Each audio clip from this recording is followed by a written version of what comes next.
Good evening, everyone, and welcome to ATP Live Monday. How has your day been? I hope you had a wonderful Monday. So, welcome to ATP Live. Um, I am Gbemisola Boyede. I'm a pediatrician, and I will be your anchor for today. ATP Live is a program where you get to ask any questions about the health of your children and you can get answers. Thank you for joining me on Instagram. Major Evers, good evening. Gem Dietitian, thank you for joining us. So, welcome everyone to ATP Live Monday. Uh, all right, I'm just going to share the video and the link so that everybody can see and everybody can join us on our various platforms. So just give me a couple of minutes to do that. So while I'm doing that, if you have any questions about the health of your children, please start to drop your question. Remember to start with the age of the child, give a short and straight to the point summary of what your concerns are, and then your specific questions for the pediatrician, and I will try and answer them as soon as I can. So let's just spend the first 2-3 minutes to just share the videos. Make sure everybody can hear and everybody can see us. That's what I'm doing right now. But while I'm doing that, I want to also plead with you to help me also do the same. Feel free to share to anyone that you know will need to learn or have a question for a pediatrician. And then we'll try and answer them. Okay, so I'm just sharing to all our groups. We have about 4 groups on Facebook. Yeah. And we have our Ask the Pediatrician Foundation page where I am going live from. So if you're watching from Instagram, our Facebook page, and our YouTube channel, you can just drop your question directly under the video that you're watching on. If you're watching on the group and you have a question, you have to click on that video because that is the only way I'll be able to see your questions. So I'm just going to do all the pinnings and then I'll be ready to start. So welcome everyone. We're gradually coming to the end of 2024. Wow, what an awesome year it has been. I hope it has been awesome for you as well. If not, there I see at least how many days now? There's more than 40 or 50 days in the year for you to get things done. So don't give up. There's still a lot that can still happen in the next few days for the rest of the year. So welcome everyone. I'm just pinning now. I'm doing some sharing and pinning so that I will be able to start answering your questions. So just give me a couple more minutes. I'm almost done. Thank you for your patience. But if you have questions, let's start to drop the questions. While I'm doing all the pinning and sharing, you can drop your questions now. And then we will answer them as soon as we can.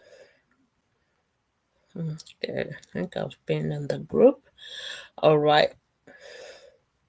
For ATP, this year we've really been to schools mostly, but we also collaborated with some organizations. So on Saturday in Lagos, we were with House of His Glory, I think, and we were able to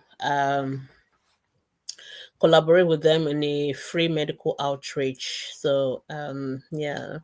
So, but I think mostly we've been to schools. Like for almost every state in the country, we've been to a school near you, uh, trying to teach our students on what to do when they see medical emergencies, first aid care, and all that. So it's been awesome.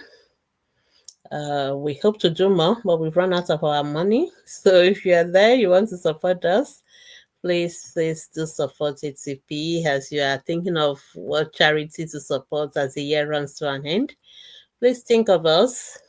I can assure you that every money you give to ATP goes directly into our programs and outreaches. We don't pay our volunteers, so we don't pay for overhead. So we use every single kobo to support children and communities in Nigeria and outside Nigeria as well, to be honest. Okay, so I think I'm done with all the sharing and pinning.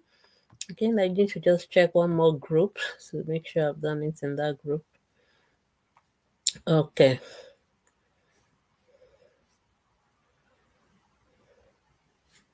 Okay, I think I've pinned it now. Yeah, okay, good. I think I'm done. All right, so let me welcome everybody once again to Ask the Pediatrician Live. ATP Live is a program brought to you by Ask the Pediatricians Foundation. Ask the Pediatrician Foundation is a non-profit organization that is committed to the health and welfare of children globally, but more especially in Nigeria, where a lot of our children still die from preventable causes. So what we do is to provide health education information, and as we get opportunities, we also do free community medical outreaches. And we've been doing that for the past 9 years. And okay, by July next year will be 10 years. We'll be celebrating the first decade of touching lives and making impacts in Nigeria and outside Nigeria. So thank you so much for joining us. So this program you're watching is one of our programs, one of our ways of reaching you. So we provide information, health education, and this we have just 1 hour now for you to ask any question that you may have about the health of your children, and I'll try and answer them. But after the program, don't say, oh, 1 hour. If you still have questions, we have something for you still. You can always go to our Facebook group. The name of our Facebook group is also by our name, Ask the Pediatricians. So find us on Facebook. You can drop your questions from Mondays to Saturdays, and we will try our best to answer them. So we are there Mondays to Saturday, 24 hours every day. Drop your questions and we will answer them as soon as we can. All right. So, but right now you have opportunity to get your answers live.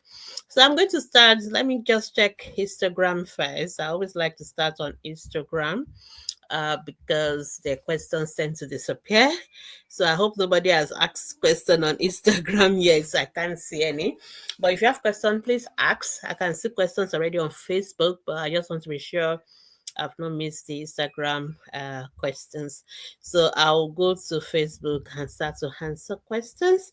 Fortunately, there's a glitch today, Facebook glitch, and so I can't see the name of everybody. So everybody is coming across as Facebook user, Facebook user. That's the Facebook glitch, and I think StreamYard and Facebook are working on it right now. So for those of you on Facebook, it may be useful to put your name at the end of your question so I will know which one is which. So because if case you are putting an extra information, I don't marry the wrong one together. So when you have question on Facebook, because all I'm seeing now is Facebook user, please try and put your name and say, first name. Doesn't have to be your government name. Just put a name, just for me to identify which question is which. Otherwise, right now, I can't see the names of everybody. It is just Facebook user I'm seeing, and that is a Facebook glitch. But I think StreamYard is working on it right now. So the first question I have here from this Facebook user, whom I can't see the picture and the name, is that I guess maybe it's good anyway. It's anonymous. My question is on immunization. The private hospital says for 3 years there's typhoid vaccine and exorcism vaccine. Can I throw more light? Yes, I can. Thank you so much for your questions. And let me just remind us also that some of these issues, we also have our website and we do write about them. We have our podcast, we have our YouTube channel. So you can also use these resources. So you can always read about all these issues on our website, www.askpediatricians.com. You can also listen to our podcast. I do podcasts on important topics, and obviously we talk about immunization every year. There's actually immunization week, so just like breastfeeding, those are the things we talk about all the time. So you can also listen to that, and of course you can watch our past videos on our YouTube channel, ATP TV, with the double E at the end as well. Okay, so coming back to your question, immunizations, there are many type of immunization, and then each country has what they call their own program on immunization. So the Nigerian program is called MPI, so that's the Nigerian program on immunization. So in other words, these are the immunization we give in our country. These are the time that we give it. This is how many we're going to give. It is not the same for every country. Every country is different, and I think it's important for us to understand that. And the way the countries arrive at what immunization they should give is based on what are the issues that are predominant in their country. For example, in Nigeria, tuberculosis is endemic, so all our children are given BCG at birth. But if you go to UK or you go to US, for example, you're not going to get BCG at birth because tuberculosis is not an issue there. In fact, in UK, you have to tell them that you are likely going to be going to Africa and all that. So because of that, you want BCG, so you have to get like an official permission to get BCG vaccine. So they don't give all their children BCG vaccine. Whereas all our children will get BCG vaccine at birth. So there's a difference between the national program on immunization from country to country.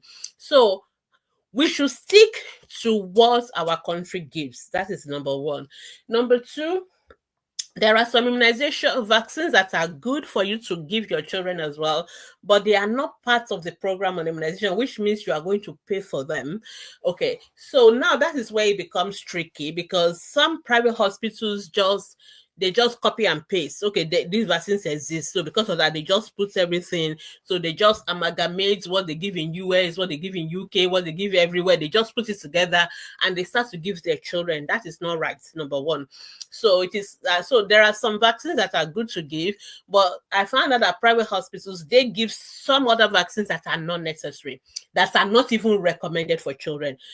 Typhoid fever vaccine, for example, is not recommended for anybody. Okay, typhoid fever vaccine is only recommended for people who are traveling to a place where there's a typhoid fever and endemicity or there's an outbreak. So it is to protect that person for that particular period. So it's a short-term thing, But if you're living in Nigeria, for children, we don't recommend that they take typhoid fever vaccines. So that is absolutely unnecessary vaccine that people give. Another thing that people give in private hospitals, they give all this flu vaccine. Flu is not an issue for us in Nigeria. We don't have flu like an issue. Malaria is what we deal with. Okay, but abroad they give them flu vaccine every year during winter season, just before the winter, to protect them against flu. So during winter, but we don't have that. So but a lot of people go get it in private hospitals. It's absolutely unnecessary and waste of money.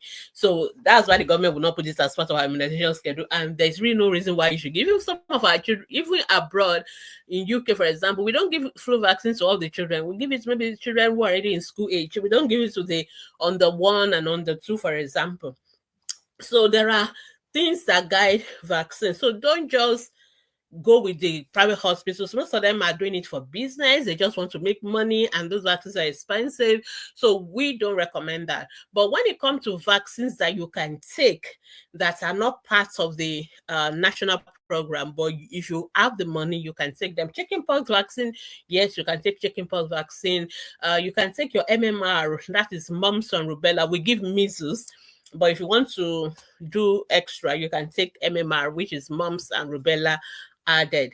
Okay, apart from that, we don't give any other vaccine. We don't give hepatitis A as well because it's not also a major issue or concerns as well. So what is important is that what is on the national program? take those ones. So that is what you will see on your immunization card, the one that the government gives in the health centers.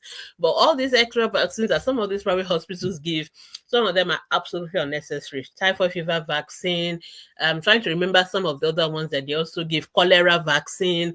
All those vaccines are absolutely nonsense. They should not be given. They are not even recommended for children. Most of them are recommended for travelers, okay, including hepatitis A as well. So you don't need to take those ones. But if you want to take chickenpox, you want to take your MMR, you want to take booster doses of your hepatitis B or the DPT kind of vaccines, those ones are absolutely okay for you to take. So I hope that is okay, because I get these questions a lot, and I see mothers are always confused, and some people will even now send a breakdown list. I think for those of you on Instagram, you can actually see that post. Somebody sends a breakdown of something running almost into like, is it have 1 million or 250,000? I don't know how much for all these vaccines. And I'm like, you don't need to even pay a dime for a vaccine. All the important vaccines are covered by the government. You don't need to pay 1 naira to anybody to get any of those vaccines. Go to a government hospital, go to the health center. Ideally, there should be an health center within 30 minutes walk from your house. That is the way government wants it to be. So that you don't even have to complain of transport. So you can walk down to your health center and you should be able to get your vaccines for free. Zero, no kobo, for free. That is how it should be. So there's nobody that should say, oh, because I don't have money, that's why my child is not immunized. Please go for your immunization, and it is free in our health center. So I hope that is helpful for this person. I hope it's provide clarification. All right. I can't send a question on Instagram yet, but if you have question, please ask. Let me know so that I'm always checking. But if you have asked a question and it's at rolled off, please ask again. Apologies for that.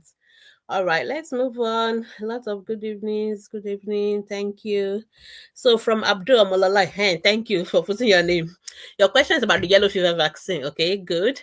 Is it safe for children, even those who have taken it before at 9 months? Yes, yellow fever vaccine is safe from children from the age of 9 months. And all, so sometimes, okay, that's another thing I need to talk about. So we have what we call the routine immunization. So the first question I answered, I was answering question about what is routine. In other words, this is what we give to everybody when they are born, at 6 weeks, at 10 weeks, at 14 weeks, and we keep giving like that. In Nigeria, currently, we are at about 9 years, so we give at 15 months, that is Mrs. 2, and then at 9 years, we give the human papilloma virus vaccine. Now, sometimes when there's going to be an outbreak, or there's going to be another like epidemic, or of a particular condition, we want to booster the immunity of people around that area where there's going to be that outbreak of disease. So we give them what we call supplementary vaccines. Now, supplementary vaccines is not what we give every day. It is not what you normally would get. No, it is something we give because we are targeting a particular event. We think that something is going to happen soon. There's going to be a measles outbreak soon. So we want all the children, whether they've gotten measles before or not gotten it before, we want them to be protected. So we give all of them at the same time measles vaccine. That is what we call a supplementary immunization, or we do it during immunization day. So the government will come out and make a public announcement and say there's going to be, people are going to come to your church, to your mosque, to the schools, to the market, and give everybody immunization. So that is a supplementary vaccine. Now, the fact that your child is taking routine immunization does not stop them from taking those supplementary vaccines. Those are the extra, because we are expecting an outbreak soon. So we even people that have taken immunization before, we know after a while your immunity begins to, wane. In other words, the amount of the response that your body has produced against those diseases from the previous immunization, it can dwindle over time. So that is why during an expected outbreak, we want to kind of booster everybody's immunity. So we give it to everybody. So yellow fever vaccine can be given to all children after the age of 9 years. However, there are some exceptions. There are people that should not take yellow fever vaccine. Pregnant women should not take them. Pregnant women, please do not take yellow fever vaccines. breastfeeding mothers, please do not take yellow fever vaccines.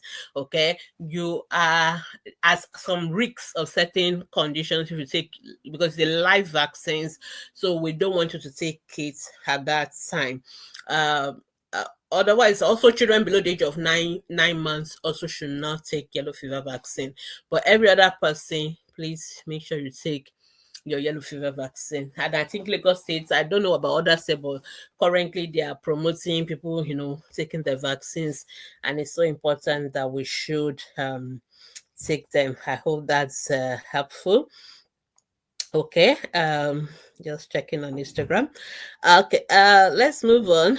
The next question from another Facebook user. We didn't put a name. My baby is 1 year 6 months. She's been running temperature since last night. What is the temperature?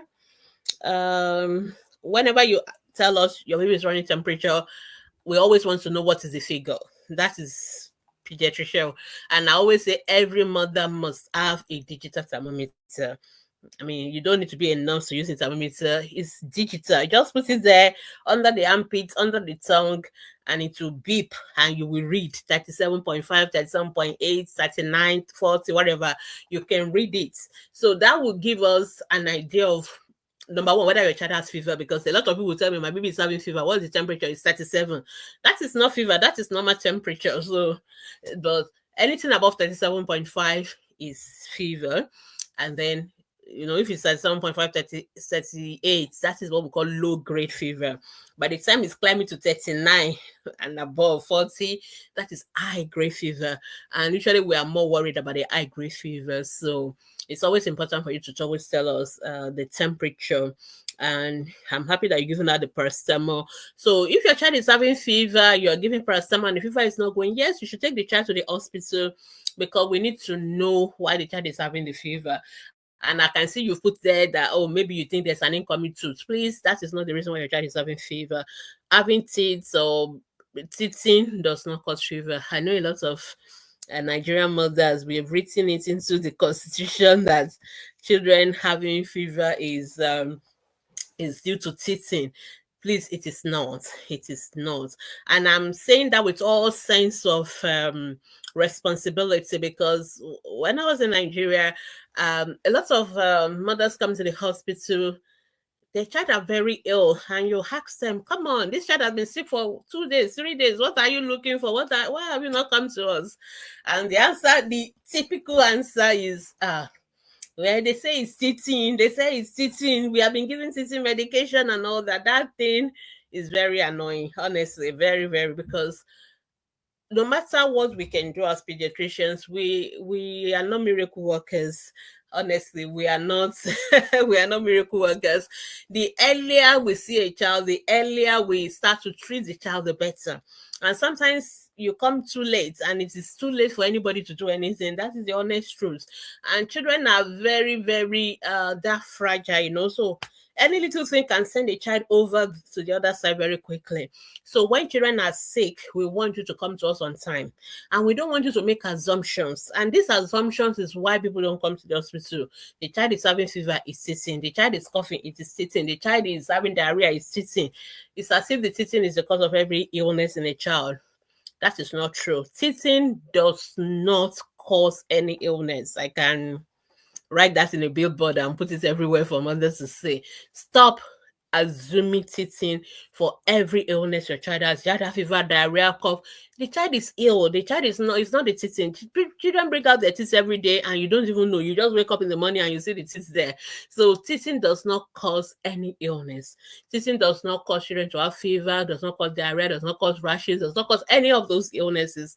Okay? So if your child is sick, don't think teething. I want everybody to remove that as one of the what we call differential diagnosis. Just take it out. Don't think teething. You must think of what are the other causes of fever, and there are many of them, ranging from malaria, ranging from viral infection, bacterial infection for virtually all the different parts of the body, ear infection, throat infection, urinary tract infection, chest infection, so many of them. So we need to see the child to know why, and then we can treat. And also, don't always assume it's malaria, because that's another close um uh close one. So people, anytime a child has fever, it's also malaria. And sometimes I get question like, and we've treated the malaria and the child is still having fever. And people were like shocked that the child fever is not going because they've treated malaria. And I'm shocked that they are shocked as well. In other words, basically there are many things that can cause fever in children. So why do you think everything has to be malaria? And most of them, we have not even done tests. We have not done anything. We just assume. So let's get rid of assumptions. It can be very dangerous, Actually, when it comes to children who are sick, assumption is dangerous. Always, seek medical intervention. That's why we are here. You can always ask us on ATP as well, and then we can always tell you, okay, this one you go to hospital, this one, like if you tell us the temperature is 37 and you think it's fever, well, no, that's not fever, just watch. But if you tell us the temperature is 37, 38, 39, we know that is fever, and we need to take the child to the hospital. But it's okay that you give paracetamol, but because the fever is still coming up and not going down, you need to take the child to the hospital. All right, I hope that's helpful. Okay. Instagram people are very quiet today, and that's fine. Let's continue. Another person said, I'm really good for your help. You're welcome. Daughter of 20 weeks, 5 months, find it difficult to take a nap. She sleep for just 20 minutes max, but she sleep well at night. Yeah, that's okay. So as they get older, they don't need to sleep as long during the daytime because they sleep more during the night. That is normal. So some things do change. So the way your baby was when they were 1 month old, they are not going to remain like that at 5 months old. They're not going to remain like that at 1 year. So let's stop. I know most of the time at this point, most of us are used to the fact that the baby will sleep for 2-3 hours, so you can do all your house chores. But as they get older, they also need to stay awake more. So that is normal. So it's nothing to worry about. I'm not worried about that.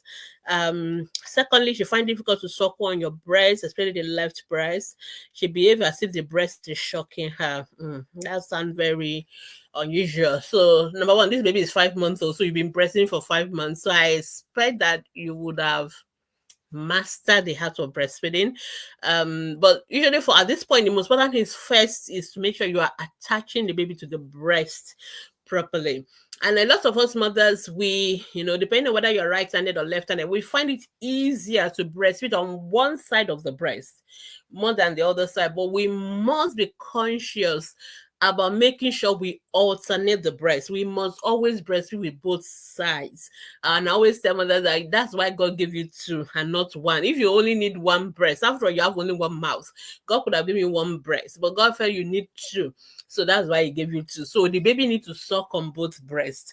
And we should make sure that we do, because some mothers don't think about it. Once they carry the baby, they just go for their comfort side, the one that is easier for them to put the baby. No, you must be very conscious that you are not putting the baby only on one side all the time. So you must, which side did I breastfeed last? Is this one? Then the next, okay, his must be this one. And then you keep doing that. That is how it should be done. Okay, there's no reason why your baby should be shocking on the breast. There's no reason why a particular breast should be different from the other breast. There's no reason why. So the only time this can happen is if you've been breastfeeding, for example, only on your right side. You are indirectly telling that the breast side is not needed, and nature abhors vacuum. If something is not needed in the body, it will just dry up or it will wither away. That's how the body works. Even if you don't have any health issues, for example, if you just keep your hand and lock up your hand and say, I'm not going to use this, let's say that's my left hand now, and just leave it like that and not use it, I tell you, without any health issues, that hand will dry up because you are not using it. That is the same thing. So when we don't breastfeed on both sides, the breast that you tend to omit will just dry up. So there'll be no milk coming out. And after a while, that's why you say that one breast will be bigger and the one will be smaller, because you've told that breast that it's not needed. So at the end of the day, if you now, maybe one day, one of those, once in a while, you want to put the baby on that breast, then the baby will suck on that breast, but there'll be no milk, and the baby will be surprised, why is there no milk on this side like the other side? And that maybe the white baby will be crying and may not like sucking because you have inadvertently caused that particular breast to dry up. So you must be conscious of alternating your breast. That's number one. Number two, you must make sure the baby is well attached, not just the nipple. Most of us just put our baby, room and the thing they just grab is on the nipple. No, they should suck on the nipple and the areola. The areola is the black part beyond the nipple. So you must make sure that the whole of that areola is in the mouth of the baby as much as possible, so that the baby can suck, because that is where the milk sinuses, that's where they are. So those are the small things that you can do. And then but if you're not sure whether there's anything more going on with that breast, you can get a pediatrician or your own doctor to just have a look at you. That is number two. Okay, your third question. She cries too much these days and drool and puts her hand in her mouth. Some people say it's teething. So when babies want to tease, they can drool a little bit more saliva. They can bite on people. They can bite on things and all that. But it's not something that will go on forever. It's just usually a phase. And when the teeth is out, then that particular trying to bite on things or trying to scrub, itch their gum and all that, it will tend to go away. And we don't give any drugs for teething. Okay, we please do not give so-called teething powder or teething mixture. You don't need to give anything for teething. Today's another teething day. So number one, teething is a normal thing that babies will do. It's part of normal growth and development. Baby bring out their teeth. It's not an illness. It doesn't cause any illness. And by virtue of that, they do not require any drug. They do not require any medication. Please do not give. Okay, I was part of my Pekin. Is it my Pekin? Yeah, I forgot. Yeah, I think it's my Pekin teething powder era. That drug caused a lot of kidney damage. We lost a lot of our children. So you can go and Google it if you don't. If you didn't remember what happened then. I can't remember. Was it 2005 or 2015 or thereabout? Yeah. So go and read about it. So this is a tissue mixture mothers were giving, and the kidneys of these babies were shutting down because it was already contaminated. Why do you even need to give your child what is not necessary, and then you now end up creating problem for the child? Please do not give any teething powder. Okay, teething does not make a child ill. It does not cause anything. If you think the child wants to bite on something, give them soft teethers, toys that they can bite on. You can put, some of them have this liquid in them, you put it in the fridge so that it will be cool, and they can bite it on the gum on it, use it to rub their gum and all that. Then it is out and that's it. And most babies don't even have any issues at all. So please, I know some people will be in your WhatsApp group or your inbox telling you, go and buy that teething powder. And some people even give their children this teething powder from day one. And most of these drugs, I've analyzed what is most of them. They put some little bit of paracetamol, they put a little bit of like Phenergan, something to make the children feel sleepy. All these drugs are dangerous, they have side effects. So please, and giving them when they are not needed is problem. All right, paracetamol may look like it's one of the easiest, simplest drug. After all, you can buy it without a prescription. But that paracetamol, if you give it too much, it will damage the liver of your child. The child will go into liver failure. So yeah, that's how bad. Even as simple as paracetamol is, too much of paracetamol can damage liver. And so you can imagine those who give their children all this drug every day from the day baby is born for 5 months. And then they are now wondering, why is the child having this problem, So these are some of the reasons why our children are dying that we don't even know in Nigeria, because some of these things we do, they have their own consequences. So please, no teething powder, no teething mixture. Teething does not cause any harm, does not cause any issue for your baby. So just let the baby be. All right. Just keep breastfeeding. 6 months, start complementary feeding, and that's it. So I got a question on Instagram now, finally. Thank you. So Tare Caroline say, what is the cost of recurring catarrh in kids? Now, that is a very too broad and generic question. Number one, we don't expect kids to have recurring catarrh at all. Okay.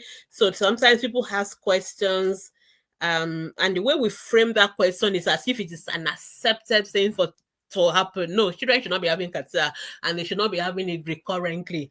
That is the first thing we should clear out.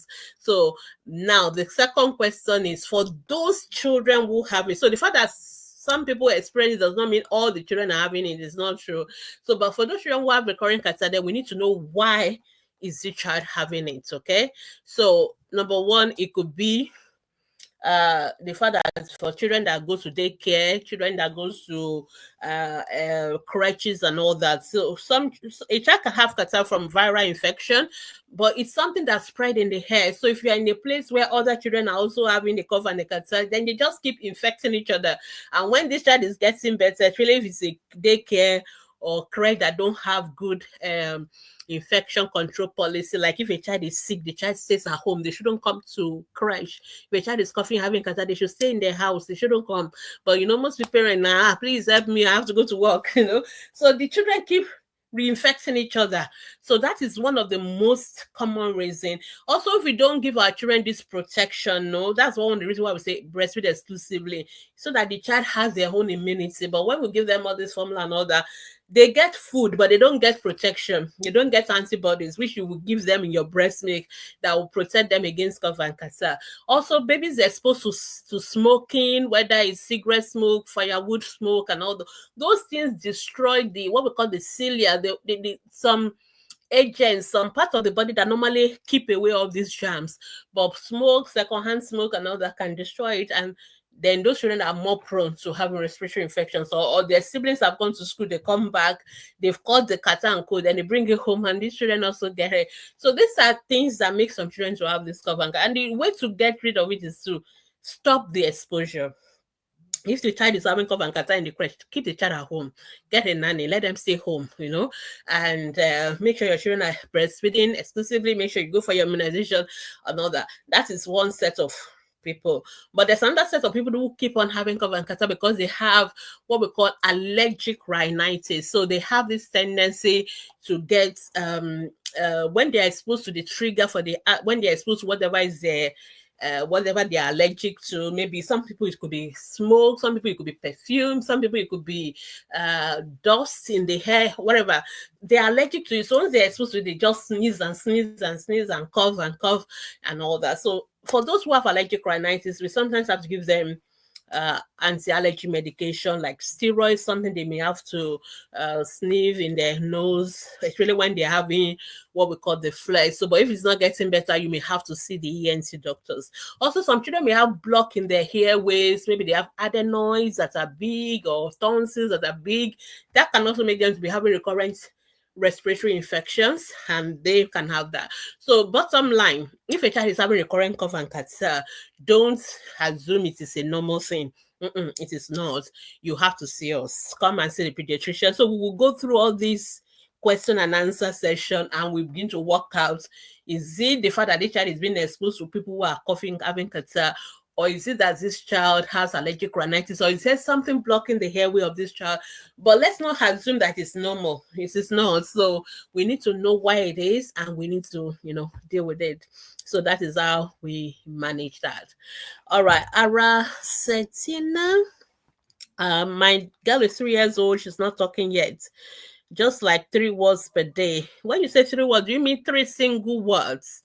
Because what you said is actually contradictory, because you say your child is not talking yet, and then your child is saying 3 words per day. It's actually contradictory. So I know what you meant. That's how mothers will talk. My child is not talking, even though your child can say 3 words, because she's not talking like the way she should be talking, like a 3-year-old. But for me as a pediatrician, I really need to know what exactly the child is saying. In other words, how many words, if you count them, does the child have? And is the child joining the words together or only saying single words? So it's very, very important for us to know. Okay, so you live in the UK, so you're waiting for assessment. Okay, good. Yeah, that's good. So you see a speech therapy in the UK, that'll be fine. Because you're taking that to Nigeria, I would say just wait in UK. We don't have as many speech therapists in Nigeria, and I don't think they're going to see your child that quick. I know that we can get to see your child quicker in Nigeria, but are you going to keep living in Nigeria? Because doing the assessment is not the easiest part of it. Okay, the most important thing is what comes after the assessment. So when they tell your child has speech delay, what next? So if you are going to stay in Nigeria, fine. But if you're not going to come and stay in Nigeria, you may as well stay in the UK and get your child assessed. And depending on where you live, I know it's a postcode lottery then. There are other things you can still be doing while you're waiting for your assessment. So go on your council websites or the particular NHS trust that you're using. Check their speech and language therapy website. See what are the tips that you can do as well as a mom. Then apart from the speech, is your child also having other issues? Because apart from the child not talking, are there other developmental issues? Because you may then need to see maybe the community pediatricians as well. So those are all the other factors. But if it's just the speech only, I would not say just come to Nigeria because of that. You will get an assessment, but I'm not sure you're going to get, unless you're planning to move back home, then that is fine. So I don't know. You can update me, then I can give you more information on what you can do about that. All right. Let's continue. Let me go back to Facebook.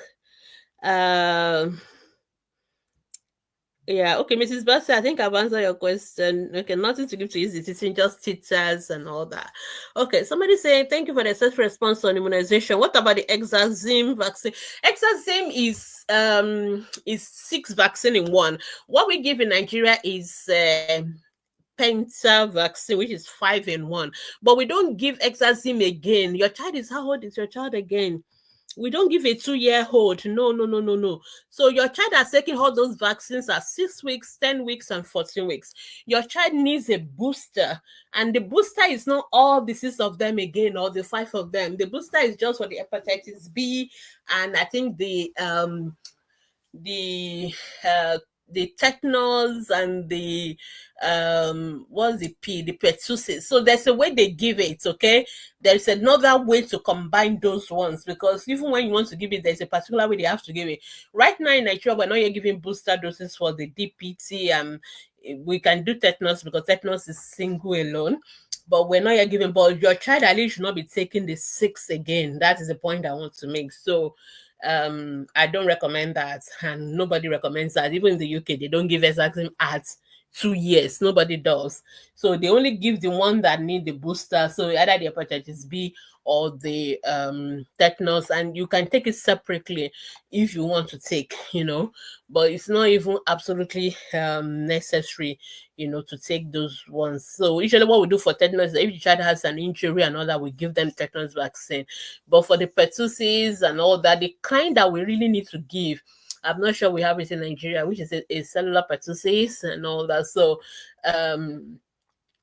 rather than for your child to take, I think that's why they are now giving the whole 6 again. No, that should not be given. Your child already taking all those one at 6 weeks, 10 weeks, and 14 weeks. So when we give Penta, that is in UK, they give it as Exazim, because I think they added maybe hepatitis A to their own or something. So there are 6 in theirs, whereas ours is 5. So, but we don't recommend that you should give it again at 2 years. So, yeah. Okay, so yeah, it's DTAP, IPV, and HB, and you're already taking the IPV is the injectable polio. We've given that already, and we give oral polio anyway all the time as part of your supplementary vaccine. So you don't really need to take it, and the EB is also not necessary. So the only thing that is really necessary is the hepatitis B and the DTAP, which we should actually be 4. So giving the child 6 is overkill, and it's not necessary. And usually it's given at 6 weeks, 10 weeks, and 14 weeks. Don't give it again at 2 years. So be wary of this, your hospital. I think they are just after their own profit. It's not necessary. All right, another Facebook user say, thank you for all you doing. Okay, is it the same question? Okay, no. Okay, this one is 20 months, so that one is 20 weeks. Okay. Baby birth weight is 2.7, current weight is 11. She's having constipation, comes and go. There's blood. Once there's blood in the stool, you have to go to the hospital. There must never be blood in the stool ever. So you have to go to the hospital. She eats all cereal, banana, apple fish, give her egg every day. Other food also we take what's so there are constipation can be food related, but there are other medical conditions that can make somebody to be constipated. So it is not all only about food. So which is why it's really now you're telling us there's a little bit of blood. There may be some other issues going on in that child's gastrointestinal tract. So it's better you have to see them in the hospital, because there may be other health issues that can make a child to have constipation. So it's best you see them in the hospital, because you are doing the right thing. Make sure your child drinks a lot of water. You are doing all the right things, so which is fine. But I think you now need to see them to make sure there's nothing more going on with that child that is causing the constipation, and then you can take it up from there. Okay. So our assessor said your child is 3 years old. She says about 3 single words a day. Okay, single words. Okay, she has done 3 sessions of speech therapy. Oh, okay, so you've already seen speech therapy. You gave me the impression you've not even seen speech therapy at all. Okay. She met all her milestones while growing up. Right now, she's very hyperactive. Okay, so did anybody ever mention whether they are worried about autism in your child? Because I think there is more to your child than just the speech delay, because obviously you have seen speech therapy already. So has your child been referred to the community pediatrician for the assessment? Because to be honest, your child's language is quite delayed. A 3-year-old should be talking sentences. So if your child is only saying single words, which is what we expect for a 1-year-old, so that is like 2-year gap behind. So that is significant speech delay. And then you are talking about the child being hyperactive and all that. So I'm wondering, that is behavior. I'm wondering whether there are other repetitive behavior, whether there are sensory issues, whether anybody is worried or have mentioned autism. So if that is why you want to come to Nigeria for an assessment, I think that's okay. But I think you have to weigh whether you are going to, I think it depends on what you plan to do. Do you want to come back home finally to Nigeria, or do you want to live in the UK still? If you are going to live in the UK still, then I will recommend that you do all your assessment with the UK, because no matter what you do in Nigeria, they will still want you to do the NHS. So you may as well just wait. But if you are relocating back to Nigeria, then that's fine, and then you can go have an assessment. All right, Tare Caroline, my son is 3 years old. He can call daddy mama some names, but he can't make a complete sentence. Okay, is Sarah and Aracetina, are you sounding similar? Or is it the same person? Okay. Or different. Anyway, but the same. Okay, no, Aracetina's is a daughter, but yours is a son. Okay, so it just coincidence. Okay, all right. So Tara Caroline, I'm also worried about your 3-year-old. Like we said, 3-year-old, like you also said, should be speaking sentences. So and repeating words at 3-year-old is actually not a good thing, because that is what we call echolalia. And I also worried about possible autism as well, if a child is repeating words, echoing words, and still having speech delay again. So I'll recommend that you see I don't know whether you are in Nigeria or where you are, but you definitely need to see a developmental pediatrician, which is what we call community pediatricians in the UK. So you need to have a detailed assessment so we know what is the issue, and then we can recommend further support or therapies. Obviously, I hope your child is doing speech therapy already. At least that's where to start. But if there are other things, then we'll also let you know. Rasesina says, I sometimes feel like she's hiding to talk. Sometimes I feel it's my mind, but then today she didn't see me. She took to a toothbrush and went to the mirror to start saying, brushing my teeth. Okay, so yeah, sometimes it can be quite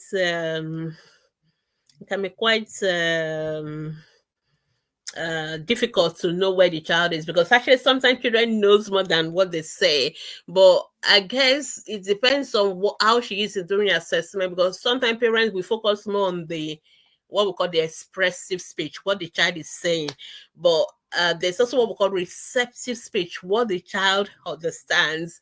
And so sometimes children, they don't understand more than what they're saying, you know. So brushing my teeth is a good, that's a good chunk of phrase, and not too bad for a 3-year-old, to be honest. So like I said, it depends on whether you're worried about other things and other things. So I'm just thinking you're worried about other things. I can always read behind the scene, because that is my field. I'm a developmental pediatrician, by the way. So if you're worried about other things, then you got to see the pediatrician so that they can take it up and do a thorough assessment and take it up from there. Okay. Yeah. Okay. Good. I'm happy you've seen a pediatrician, and so have you started a speech therapy now? So, yeah. So we don't have so many in Nigeria, but there are. So just Google speech therapy around me in Nigeria, in Lagos, wherever you have. So they can, excuse me. Then they can help. Yeah. I think you're on the right course for Tariq Caroline. Excuse me. I think I need to take water.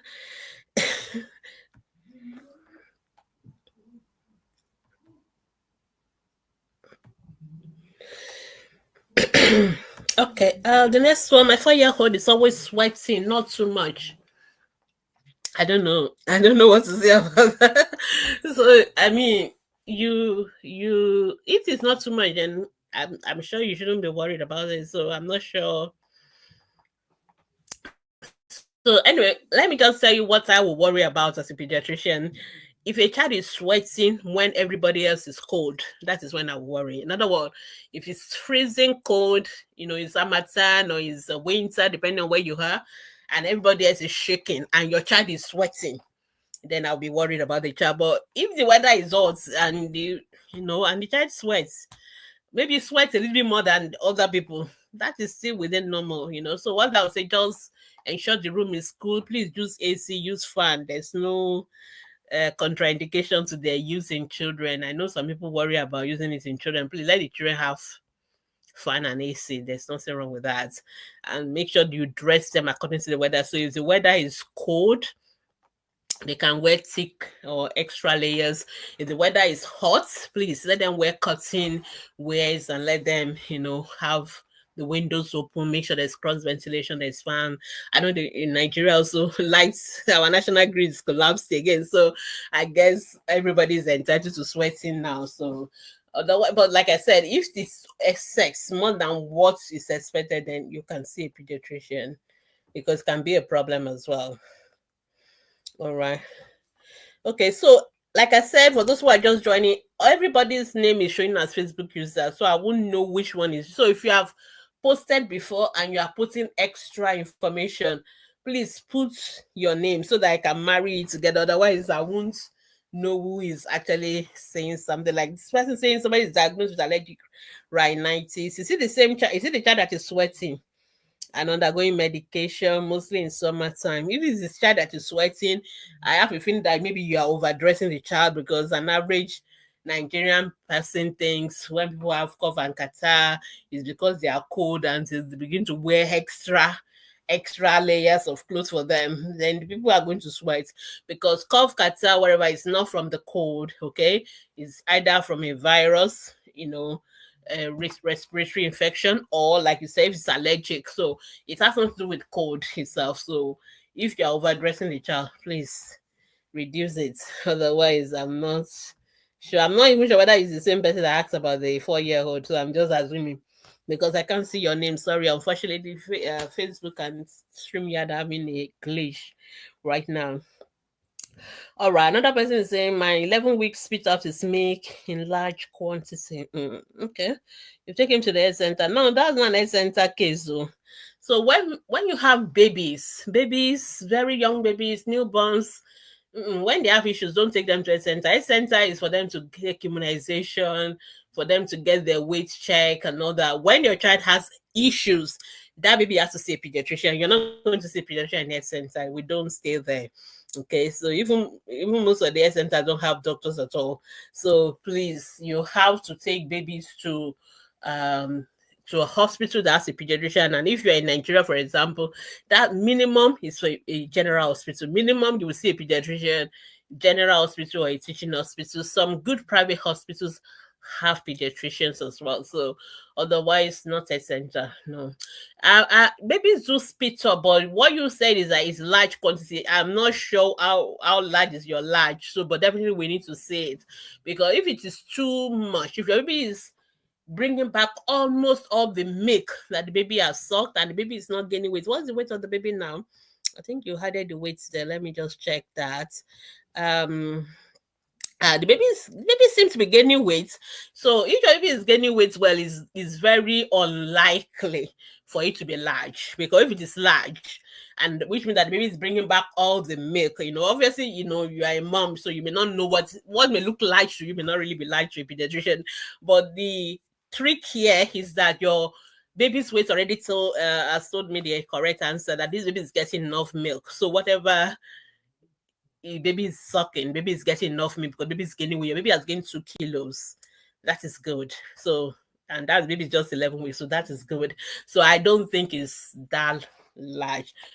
Personal opinion, but if you want a second opinion, you can see a pediatrician so that they can see the baby. But the baby is gaining weight, so the baby has reflux. It's okay for baby to have reflux. What we recommend is that when you finish feeding the baby, keep them upright. And some of you overfeed the baby because everything is breast milk. They cry breast. You are breastfeeding them almost every second. No. So sometimes they are just sucking, not because they are hungry, but because they want to.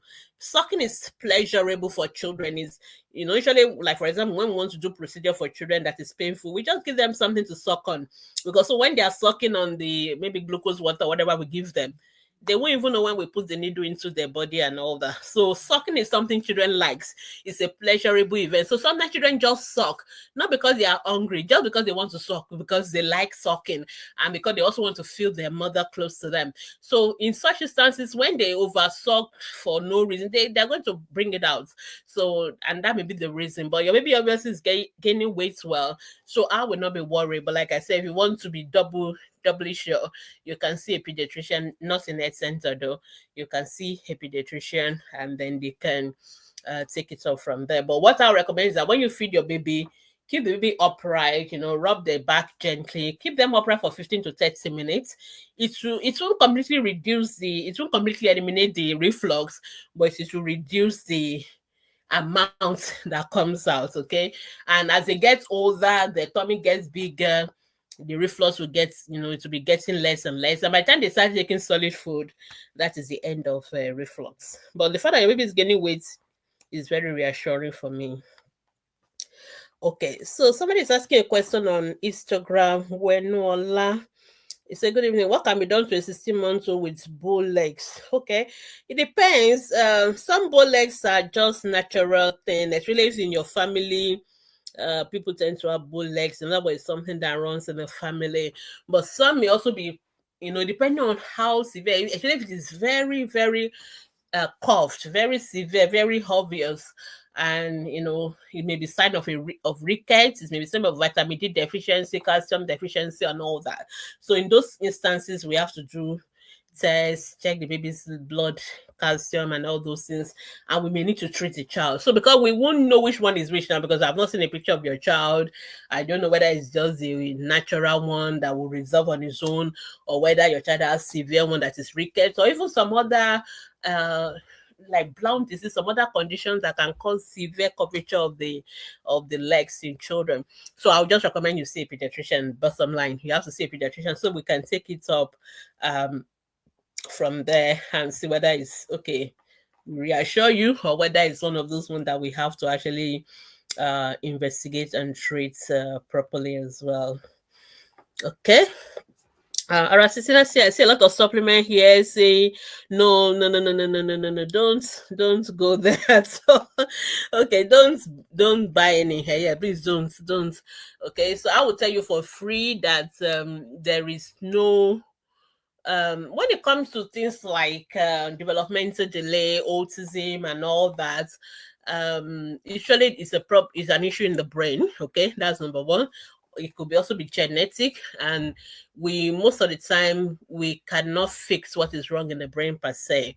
Okay, so we do therapies and hope the children on their own begin to catch up. But all those supplement people, they're only just selling their products, they're only just how to make money.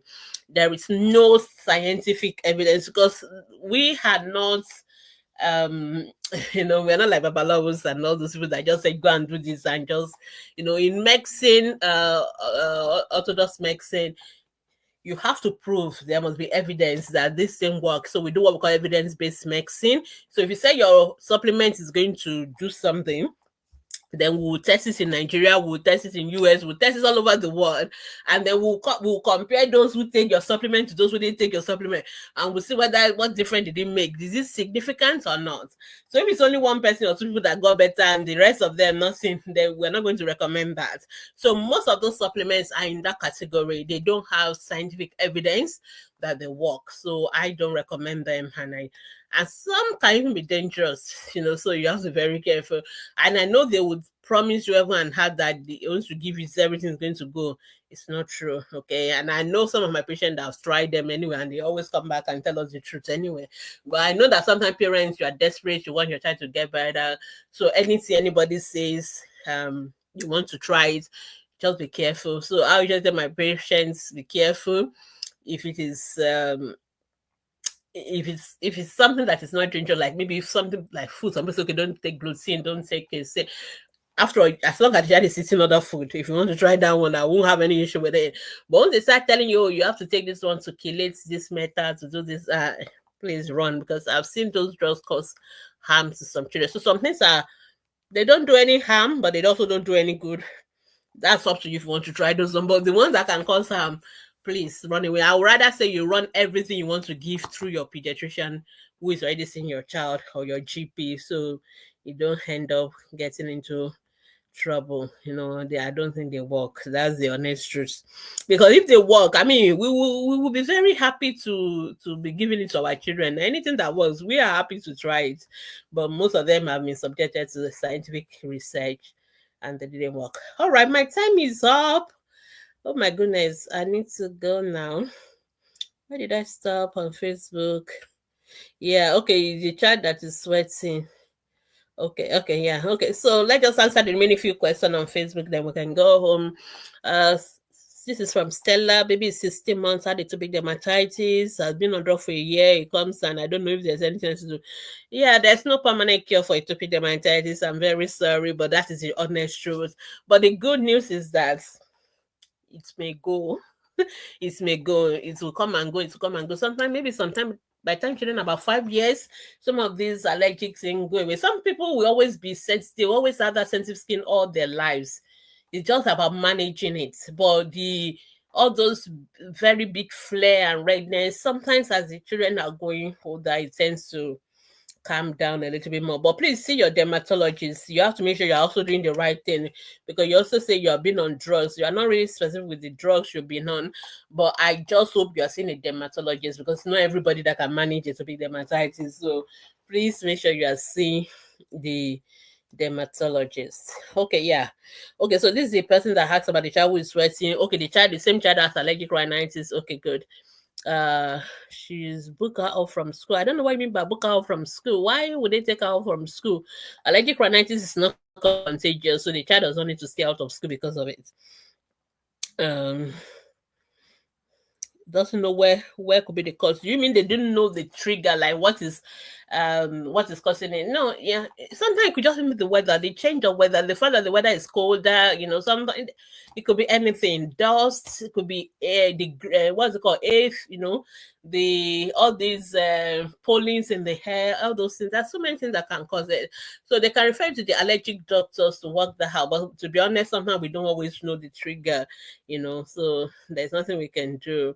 Yeah, the allergic itself is a gene. That one is genetic, but the particular trigger that normally bring up the episode can be anything.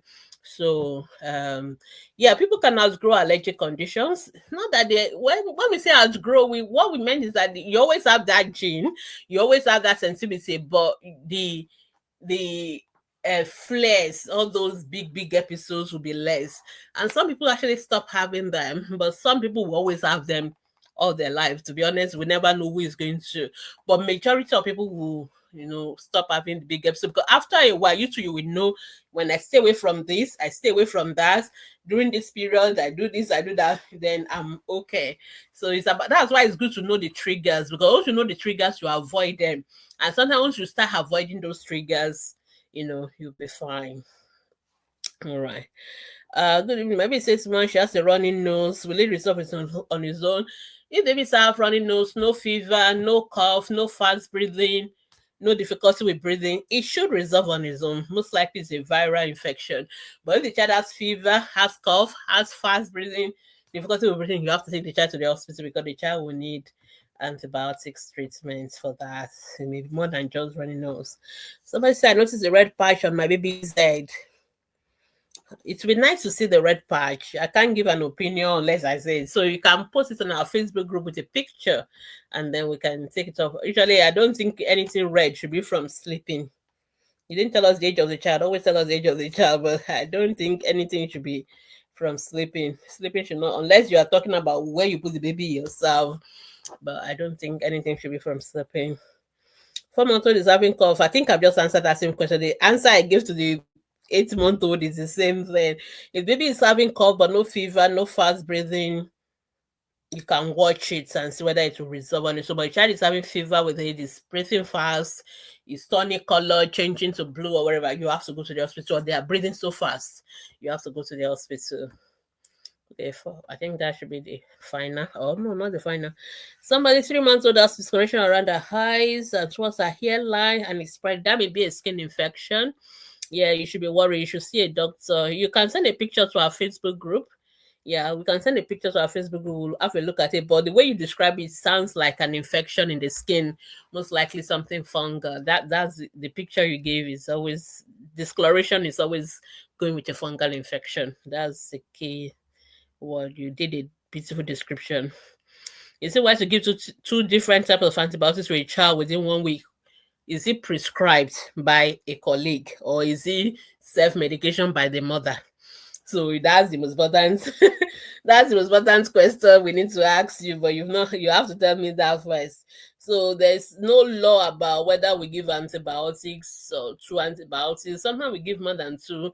We can give 2 together, we can give 2 at different times, depending on what is going on.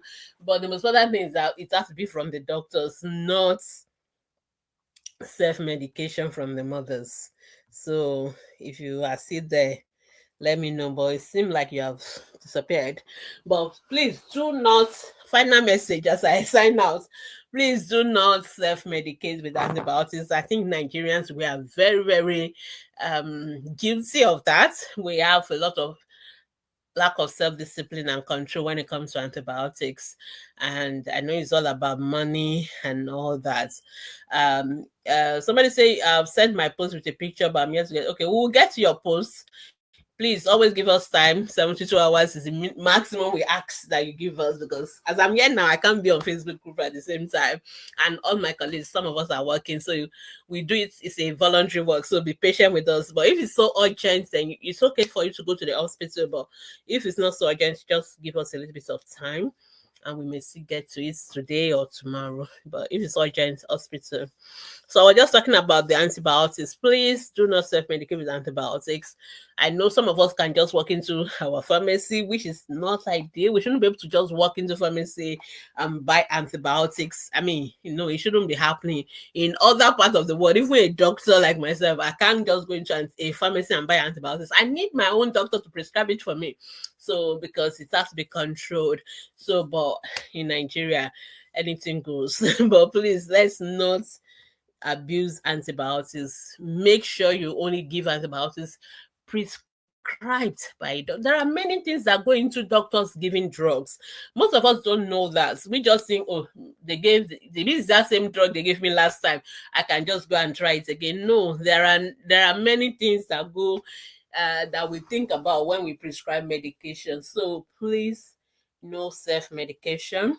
If you think your child is ill, please see a doctor.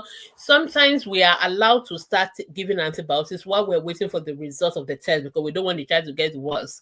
So then if the result now come out, for example, let's say I'm giving amoxicillin, and then the result of maybe the culture, maybe I did blood culture or whatever culture I did, came out, urine culture, for example, and he told me that, oh, this particular bacterium or whatever that is causing this infection is resistant to amoxicillin. He's recommending I should give another thing, maybe azithromycin or whatever. Then I will change the antibiotic. So just to answer the question of the person who says, is it possible to give 2 antibiotics within 1 week? Yes, it is possible. So if I start with amoxicillin and I get my urine culture back and it's telling me amoxicillin is resistant, to the organism, so these are the ones that are sensitive, so I will change the antibiotics. So that is acceptable, that is normal. And sometimes some condition we have to give 2 antibiotics together. For example, when we're treating like very serious infection like meningitis and all that, sometimes we give 2 or 3 antibiotics together. Yeah, when we're treating tuberculosis, we're giving like 4 antibiotics together when we're treating tuberculosis. So there are some conditions that we treat with powerful multiple antibiotics, and there are some conditions that we start with one and then we change to the other. So but bottom line is that it has to be a doctor, it has to be a medical professional who is informed, who is taking this decision rationally, based on just those kind of scenario I just painted. But please, mothers, I beg you, don't self-medicate your children with antibiotics. We are it's a dangerous thing to get to a point where no antibiotic will work for your child because your child has developed resistance to all of them. And I've seen that before. And to be honest, there's nothing nobody's going to do after that point because all the antibiotics that we have, you've used them and the child is not responding to them. We're just going to hands up, and that is fatal. So please don't just use antibiotics anyhow. Don't be going buying augmentin, Xanax. All those antibiotics are powerful antibiotics. They are not antibiotics a mother should be using at all, unless a doctor recommends them. Very powerful. And yes, I see mothers even saying it to other mothers to go and use them like it's pure water. These are very powerful antibiotics. So please don't self-medicate. Thank you so much for joining me. It's been a wonderful time today. I could barely catch my breath, but it's nice. I love that. So if you still have questions, no problem. Please go to our Facebook group, Ask the Pediatricians Facebook group, post your questions there. We're there Monday to Saturdays. Please be patient with us. There are questions that you will ask. Somebody is there, a moderator, they can answer it quickly. Oh, how many months should I breastfeed my baby? It's 6 months now. Almost everybody in ATP knows that answer. So you are going to get your answer quickly. But if it's a question that is very specific, when a pediatrician has to answer that kind of a question, or a particular kind of doctor, maybe a particular specialist, the surgeon, the orthopedic surgeon. So this kind of question may wait a little bit longer because we want a particular specialist to address your question. So you have to be patient with us. But like we always said, if it is urgent, please come and meet us in the hospital. Don't wait for us on Facebook. Just come to the hospital, come and meet us there, and we will see your child. But if it is like, not urgent, questions kind of thing, what do I do kind of thing, you can just give us a little bit more time. Usually we do 24, 48 hours, but just give us a little bit more time and we'll try to answer them. So thank you so much, everyone. Have a wonderful rest of your day. And I will see you again next time, same day, same time, same station. On Facebook, YouTube, Instagram, whichever platform you're watching on. I'll see you again next week by God's grace. I hope I'll be able to have some teaching also as well during the week. It's been quite busy, so I've not been able to be consistent with my Thursday CP hour, but we'll try and do that. So just watch out. But you can also listen to the old ones as well on our podcast, on our YouTube, and just keep learning, and on our website. Somebody's asking, do we have a branch in Port Harcourt? We have our Port Harcourt chapter in Rivers, but not a physical branch. Those are the foundation aspects. So we do outreaches, but we don't have like a hospital where you can come in to see us. No, we don't have that. If that is what you meant, all right. But we have ATP chapters for our outreaches in the communities in every state of Nigeria. So thank you so much. Thank you, everyone. Have a wonderful evening. Bye-bye. Bye-bye. Bye.